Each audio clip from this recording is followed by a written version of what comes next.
J'ai le plaisir d'être accompagné par la jeune mère. Merci d'être venu. D'être accompagné aussi par deux autres enfants qui font partie du conseil municipal des jeunes, qui vont se faire un petit peu violence pour s'exprimer devant vous tous.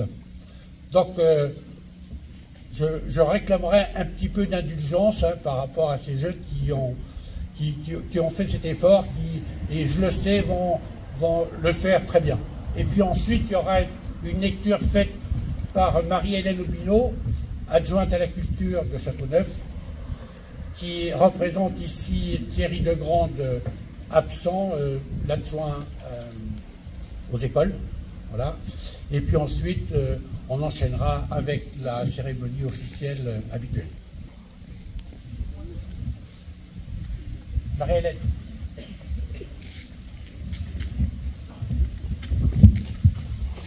Bonjour à tous. Le 3 août 1914, la France s'engageait dans le conflit le plus meurtrier de son histoire. Les affiches décrétant la mobilisation générale recouvraient rapidement les murs de nos villes et de nos villages. À Châteauneuf comme ailleurs, les hommes quittaient leurs familles pour rejoindre leurs casernes et recevoir leur équipement militaire. On leur annonçait une guerre courte et une victoire rapide. Pour beaucoup, il fallait à regret quitter la ferme alors que les moissons n'étaient pas terminées et que les vendanges étaient à venir. Mais il fallait faire son devoir et prendre la revanche sur la défaite de 1870. Les réservistes charentais, pour la plupart pères de famille, étaient regroupés dans les 307e et 308e régiments d'infanterie d'Angoulême. À la mi-août, les deux régiments rejoignaient le front dans les Hauts-de-France. Les troupes allemandes étaient passées par la Belgique, avaient envahi le nord de la France et marchaient vers Paris. Le 28 août 1914, les deux régiments charentais reçurent l'ordre de repousser les troupes d'élite de la première armée allemande à Moilin, un petit village de la Somme. La bataille ne dura que 3 heures, ce fut un véritable carnage. Les soldats charentais, encore équipés du pantalon rouge et de la casquette bleue, subirent une très forte concentration de tirs d'artillerie et de mitrailleuses. Les survivants, valides, durent abandonner leur position. Les habitants du village de Moilin furent autorisés par les Allemands à venir porter assistance aux soldats charentais. 466 étaient morts, plus de 800 étaient blessés. Le maire de Moilin reçut l'instruction d'édifier une nécropole pour enterrer tous ces soldats morts pour la France.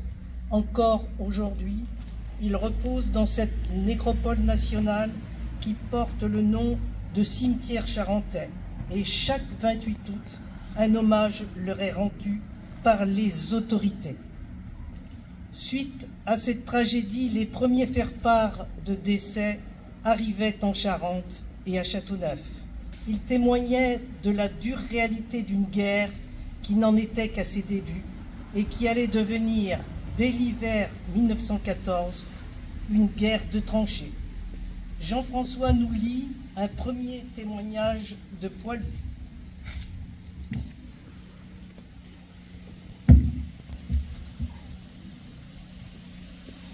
Voilà quelques jours que je ne t'ai pas écrit, mais vois-tu, ici, dans les tranchées, il fait froid. Mes doigts sont tout engourdis, c'est à peine si j'arrive encore à manier mon fusil. Les conditions de vie pour les soldats tels que moi sont devenues insupportables. Chaque seconde, nous devons lutter contre la faim, le froid, le sommeil et la peur. Car oui, nous avons peur. Peur de voir les Allemands surgir à tout moment. L'intérieur des tranchées n'est que gadou. Cette boue se retrouve partout, même dans le pain que l'on mange. Une fois qu'on l'a touché, ça a d'ailleurs un goût assez désagréable. Mais il ne nous est pas permis de faire la fine bouche, puisque la nourriture est de plus en plus rare. Les rats ont également envahi nos tranchées. Ils sont énormes, et encore plus laids que ce que j'ai pu voir à la ferme. Pour les familles, la guerre aussi s'installe. Il faut faire face et s'efforcer de garder le moral. Lilou nous lit la lettre d'une épouse à son mari soldat. Très cher époux, je t'écris ces quelques lignes pour te donner de nos nouvelles qui sont toujours très bonnes. Pour le moment, toute la famille est ainsi et je pense que ma lettre te trouvera de même. Nous avons reçu ta lettre mardi qui nous fait grand plaisir. Les petits étaient bien contents et ta petite fille qui parle toujours de son papa est bien mignonne. Mon cher Antoine, j'ai reçu mes allocations, 320 francs à partir du 15 janvier. Si tu as besoin de quelque chose, fais-moi donc savoir. Le voisin m'a donné 3 boisseaux de trèfle. Voilà 3 jours que les vaches n'ont pas été au champ. Tous les jours, il pleut à torrent et il fait froid. C'est un vilain temps. Je ne vois pas grand-chose à te dire, mais ne te fais pas de mauvais sang sur nous autres. Tu peux être tranquille à présent. Je termine ma lettre en t'embrassant de tout mon cœur, ta femme, Marie.